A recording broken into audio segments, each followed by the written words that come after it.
नल बिस्मिल्लाहिर्रहमानिर्रहीम। अस्सलाम वालेकुम व्यूअर्स, कैसे हैं आप? उम्मीद है आप सब ठीक होंगे। मेरा नाम डॉक्टर मोहम्मद दानिश इस्लाम है और मैं आज आपको अपने कल 13 मार्च की जो सा आइट्स का टेस्ट हुआ है एकेडमिक का, उसके बारे में कुछ अपने रिव्यूज़ पेश करना चाहूँगा। तो फ़र्स्ट ऑफ़ ऑल मेरी जो स्पीकिंग थी वो मेरी एक दिन पहले स्पीकिंग हो चुकी थी और आई वॉज़ क्वाइट नर्वस कि हाँ मेरी जो सी है स्पीकिंग वो कैसी जाएगी, क्योंकि it was my first attempt. So I will describe a few things with you. तो फर्स्ट ऑफ़ ऑल मैं ये मेंशन करूँगा कि जो सा मेरा एग्ज़ामिनर थी वो एक ख़ातून थी। मैंने एईओ के थ्रू अपना रजिस्ट्रेशन करवाई थी। मेरी जो एग्ज़ामिनर वो ख़ातून ऑलमोस्ट 50+ ईयर्स ओल्ड की थी और मुझे वो काफ़ी मतलब स्ट्रिक्ट लग रही थी। लेकिन जैसे ही मैं रूम में एंटर हुआ और मेरा एटमॉस्फेयर काफ़ी फ्रेंडली था, उसने मुझे कंफर्टेबल किया।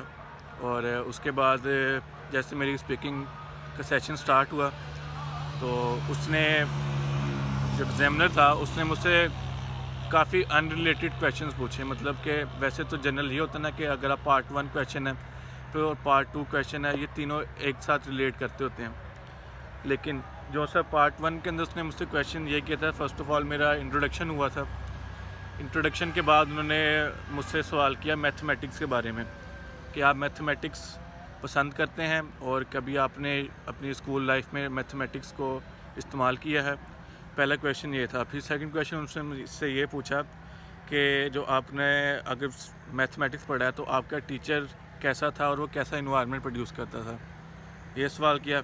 ये पार्ट 1 का मैं बता रहा हूँ। और पार्ट 1 के बाद फिर उसने एक और पार्ट 1 के अंदर क्वेश्चन पूछा मुझे कि आपका जो सा घर है वो किस टाइप का है, ठीक है, और आपको अपने घर के की टेरेस से या विंडो से आपको कैसे आपका जो सा बाहर का एटमॉस्फेयर है वो कैसा महसूस होता है और कैसे नज़र आता है आपको, ये बारे में पार्ट 1 का था। और तीसरा उसने पार्ट 1 के अंदर मुझसे एक और क्वेश्चन किया कि आप सिंगिंग पसंद करते हैं और आपने कब सिंगिंग की है, और ये चीज़ें उसने मुझसे पूछी, ठीक है। और सेकंड में जब मेरा क्यू कार्ड का टॉपिक आया तो फर्स्ट ऑफ ऑल उसने मुझे पेपर और पेंसिल मुझे हैंड ओवर किया और फिर क्यू कार्ड मेरा उसने मुझे एक कहा आपके पास 1 मिनट है, 1 मिनट के आपने जो अपने नोट्स हैं, जो कि आप सब जानते हैं कि जो सा आपका तय होता है क्यू कार्ड का, आपको 1 मिनट मिलता है प्रिपेयर करने नोट्स। मेरा क्यू कार्ड टॉपिक ये था कि describe a time when you felt very bored. So topic मेरा ये था। और उसके बाद जो उसके अंदर क्वेश्चन थे कि व्हेन वाज इट, कि कब ये आपने हुआ और आपके साथ कौन था, और वाई यू फील बोर। और और ये भी था कि आखिर जो एक्सप्लेन क्वेश्चन थे कि आपने अपना टाइम बोरिंग को कैसे आपने किल किया अपना, ठीक है। तो इसके ऊपर मैंने 2 मिनट मैंने तकरीबन उस पर बोला है। और ग्रामेटिकल मिस्टेक एक आधी मेरी हुई थी, ग्रामेटिकल मिस्टेक, और लेकिन ये था कि मैंने अटका नहीं कहीं पे, मैं कंटिन्यूसली अपना बोलता गया कि एट द एंड उसने ही मुझे एग्जामिनर रोका था कि इट वाज ओके, ठीक है। उसके बाद जो फॉलो अप क्वेश्चन थे उसने मुझसे पूछा कि जो से आजकल के पार्ट 3 के, मुझसे उसने ऑलमोस्ट 6 to 7 क्वेश्चन जो मुझे रिमेंबर है उसने मुझसे पूछे हैं। लेकिन मुझे लगता है कि मुझसे ज़्यादा उसमें क्वेश्चन, क्योंकि उस टाइम आपको पता नहीं चलता और टाइम ऐसे इतनी जल्दी पास होता है कि आपको पता भी नहीं चलता। तो पहला क्वेश्चन उसने मुझसे ये पूछा था कि आजकल के दौर में लोग ज़्यादा टाइम किस तरह वेस्ट करते हैं। और मतलब कि उसने ये क्वेश्चन था कि पहला पार्ट जो सा था कि आई डू रिमेंबर डैट कि हैक्टिक रूटीन के अंदर लोगों के पास टाइम इतना होता है कि अपने वो हैक्टिक रूटीन के अलावा किसी काम में चीज़ में अपने आप को इंडल्ज कर सकें, ये क्वेश्चन था। फिर उसने पूछा कि जो से टीनेजर्स हम अपना मतलब टीनेजर्स नहीं मतलब कि जो इंसान है वो अपना डेली रूटीन से उकता जाते हैं, बोर हो जाते हैं, तो अपना टाइम कैसे किल कर सकते हैं, सेकंड।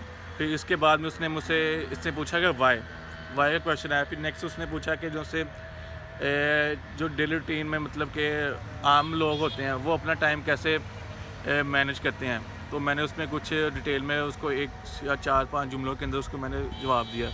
फिर उसने पूछा कि जो सिर्फ वुमेंस हैं वो ज़्यादा बोर कब होती हैं और वो अपनी बोरियत कैसे दूर कर सकती हैं, इस तरह था। फिर उसने पूछा ग्रैंड पेरेंट्स जो से हैं वो अपना जो ग्रैंड माज है या अदर पीपल दैन वुमेंस वो अपनी टाइम बोरिंग कैसे वो कर सकते हैं। तो मैंने उसका जवाब स्पेसिफिकली ऐसे दिया कि आजकल इंटरनेट का ज़माना है तो हर एक इंसान के हाथ में इलेक्ट्रिकल डिवाइसेस हैं लाइक मोबाइल, तो वो अपना टाइम बाय सर्फिंग यूट्यूब और इंटरनेट ब्राउजिंग के थ्रू अपना वो टाइम वो किल कर सकते हैं।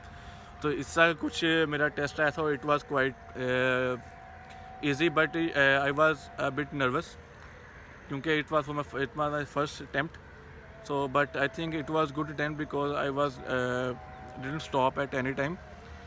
So I hope so, and please pray for me that examiner will give me a good marks. Okay, moving toward the next session। अगला मेरा 13 मार्च को जो मेरा टेस्ट हुआ उसके अंदर मेरा पहला उन्होंने लिसनिंग हुआ। लिसनिंग में उन्होंने हेडफोन प्रोवाइड किए थे जिसकी क्वालिटी गुड थी कि आपको इजीली आपको सुन सकता है, मतलब कि आपको कोई प्रॉब्लम नहीं आती उसके अंदर। फर्स्ट लिसनिंग के अंदर चार पार्ट से फर्स्ट पार्ट था, उसके अंदर एक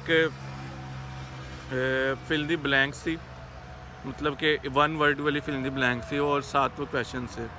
जो पार्ट 2 था उसके अंदर उन्होंने पूछे मुझसे मल्टीपल चॉइस क्वेश्चन और ग्राफ आया था कि एक घर का ग्राफ है, घर का लॉन बना हुआ है, ठीक है, और उसके अंदर प्लांट्स हैं, वो किस किस जगह पे वो आप पुट कर सकते हैं, किस जगह पे आप लगा सकते हैं, ये था।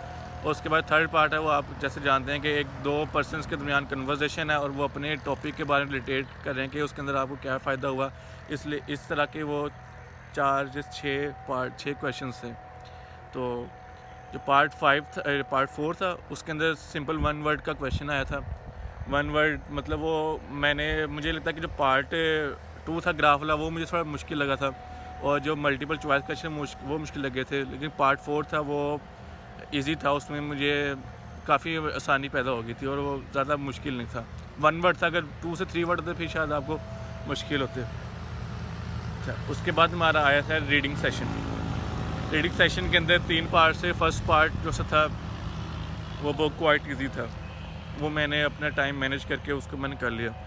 लेकिन जो पार्ट 2 था वो काफ़ी टफ़ था, मतलब कि उसके अंदर एक ऐसा टॉपिक था जो मैंने कभी सुना नहीं था और वो किसी सर्कस से रिलेटेड कोई टॉपिक था, यूके की सर्कस के रिलेटेड। तो उसमें मैंने गलती ये की कि मैंने पार्ट 3 को देखा नहीं, मैं पहले से स्टार्ट हो गया सेकंड से ही, उससे मेरा काफ़ी टाइम वेस्ट किया। और जब मैं 3rd पार्ट पे गया तो वो क्वाइट ईजी था। तो मुझे वहाँ पे प्रॉब्लम ये है कि मेरे पास पार्ट 3 के अंदर मेरे पास टाइम बहुत कम बच गया था, तो मैंने बस जो मुझे लगता था वो मैंने लगा दिया, होप्स हो कि उसमें कोई अच्छे ग्रेड्स आ जाए मेरे। लेकिन मैं आपको मशवरा ये दूंगा कि आप जब भी क्वेश्चन पेपर आए आपके पास तो पहले आप देख लें कि कौन से पार्ट आपके इजी हैं। पैसेज 1 इजी है, पैसेज 2 इजी है, पैसेज 3 इजी है। जो पहले इजी हैं वो आप अटैम्प्ट कर लें ताकि आपको उसमें जिस पे आपको सोचना पड़े ना वो आप एंड पे अटैम्प्ट करें, ताकि जो आपके इजी क्वेश्चन है ना वो आप जल्दी से कर लें कि वो आप फौरी आप उसका आंसर दे सकते हैं। जिस पे थोड़ी एक्सटेंसिव रीडिंग होती है, मतलब डीप रीडिंग होती है, उसमें आपको टाइम लगता है और वो आपको एंड पे करना चाहिए। और उसके बाद राइटिंग सेशन था मेरा।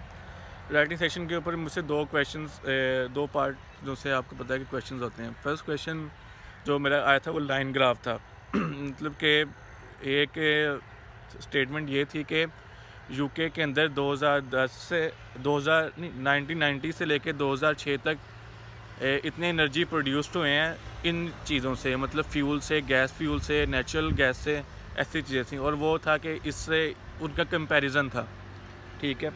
वो मैंने अल्हम्दुलिल्लाह पहले तो मैंने 3 से 4 मिनट मैंने उसको सोचा कि इस पर क्या टॉपिक सही, पहले मुझे समझ नहीं आया था कि हुआ है कि टॉपिक। मैंने उस पर डिटेल सोच के 4 मिनट फिर मैं उसको लिखना स्टार्ट किया और मेरा 15 to 20 मिनट्स के अंदर मैंने बड़ा अच्छा वो लिख लिया था।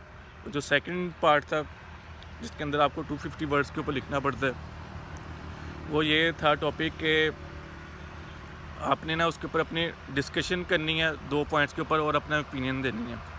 डिस्कशन टॉपिक ये था कि जो स्कूल लाइफ, स्कूल की और एजुकेशन की और मेडिकल फैसिलिटीज़ हैं वो रूरल लाइफ के वो सब रूरल एरियाज़ को मिलती हैं, मतलब कि अर्बन एरियाज़ को मिलती हैं।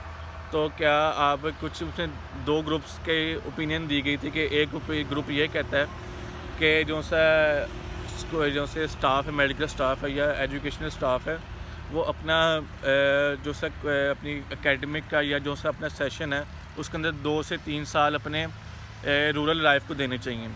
और सेकंड उनका ओपिनियन ये था कि ये उनकी अपनी मर्ज़ी है कि वो किस फील्ड में जाना चाहते हैं, कि कहाँ आया वो काम करना चाहते हैं या नहीं चाहिए। इस पर अपनी ओपिनियन पहले डिस्कशन करें और फिर बाद में एंड पे आप ओपिनियन दें। तो ये मेरा था जो सा मेरा एकेडमिक का सेशन था 13 मार्च के लिए। होप सो आपको इससे कुछ मदद मिलेगी और आप अपना नेक्स्ट 26 मार्च का आई गेस है, तो उसमें आप अपना रिव्यू पेश कर सकेंगे और अपनी तैयारी उस लिहाज से करेंगे। सो मेरा मशवरा ये होगा कि आप जितने भी आपने तैयारी की है वो आपकी तैयारी ऑलमोस्ट कंप्लीट होती है। बस आपको टाइम मैनेजमेंट थोड़ी आपको करनी पड़ेगी, ख़ास तौर पे रीडिंग के लिए। और क्योंकि रीडिंग और जो सा लिसनिंग होता है वो मार्क्स डिपेंड करते हैं आपके ऊपर, कि आपने जो कंटेंट लिखा है उसके आपको मार्क्स मिलने हैं। लेकिन जो सर स्पीकिंग और लिसनिंग राइटिंग होता है वो एग्जामिनर पे होता है कि वो मतलब कि ज़्यादा अच्छा है तो वो आपको उस लिहाज से वो मार्क्स दे देगा, और आपका अगर कंटेंट अच्छा है तो वो आपको प्रॉपर मार्क्स मिलेंगे। स्पीकिंग के ऊपर ये मैं मशवरा दूंगा कि आप नर्वस ना हो, आराम से बोलें, ठीक है, टाइम लेके बोलें, ठीक है, और हरी ना करें, किसी चीज़ में रश ना करें। अपना सुकून से जो भी आपके जुमले आते हैं, चाहे वो उसका मानी जो भी बनता हो, वो आपको उससे कंसर्न नहीं, आपने बस इंग्लिश बोलनी है और ग्रामेटिकल मिस्टेक्स आपकी कम होनी चाहिए। और कंटेंट के रिलेटेड थोड़ा सा बोल लें, मतलब आउट ऑफ कॉन्टेक्स्ट ना जाएं, बस रिलेटेड उससे बोलें और अपना जो है ना वो कंप्लीट करें, कि आप कहीं रुके ना। मतलब जब आप रुकते हैं तो वो आपकी एक किस्म में नेगेटिव इंप्रेशन जाता है, कि आपके माइंड में आप सोचने लग पड़ते हैं, तो वो आपके नेगेटिव इंप्रेशन जाता है। तो होप सो आपको मेरी ये वीडियो पसंद आएगी और आपको ये हेल्पफुल करेगी अपने 2006 के। अगर मज़ीद कोई क्वेश्चन है तो मैं आपका अपना नंबर इस पर पुट कर दूँगा वीडियो पे, आप मुझे मैसेज कर लें तो मैं आपको सारे गाइड कर दूँगा। शुक्रिया, अल्लाह हाफिज़।